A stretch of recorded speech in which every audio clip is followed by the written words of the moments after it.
Let's talk about the zero product property. So what is the zero product property? It says that if A times B equals 0, either A is 0 or B is 0. So in other words, if we have a product of 0, the only way that's going to happen is for at least one of those things being multiplied together is going to be 0. So all these things have to be true. It has to be a product. So the left side has to be just things being multiplied. It can't be a product of things and then plus something else. It's just factors being multiplied together. It has to be equal. So you can't apply this property to something less than 0, greater than 0, any such thing. And it has to be 0. So it only works when the result of the multiplication is 0.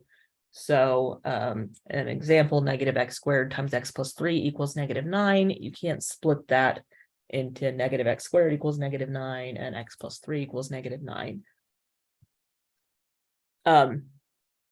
It does not have to be just two factors. However many factors there are being multiplied together, any one of those being 0 would make the product be 0.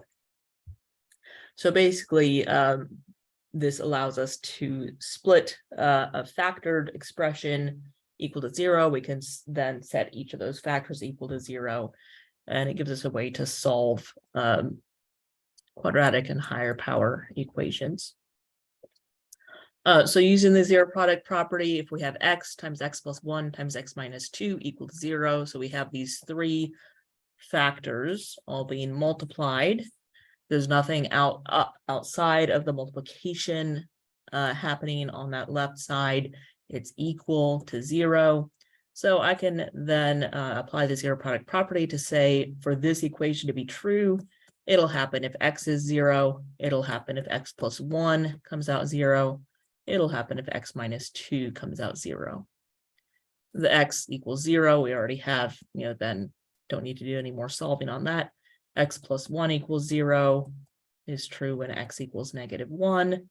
And then x minus 2 equals 0 is true when x equals 2. So we have then three values of x that would make this whole equation true: 0, -1, and 2.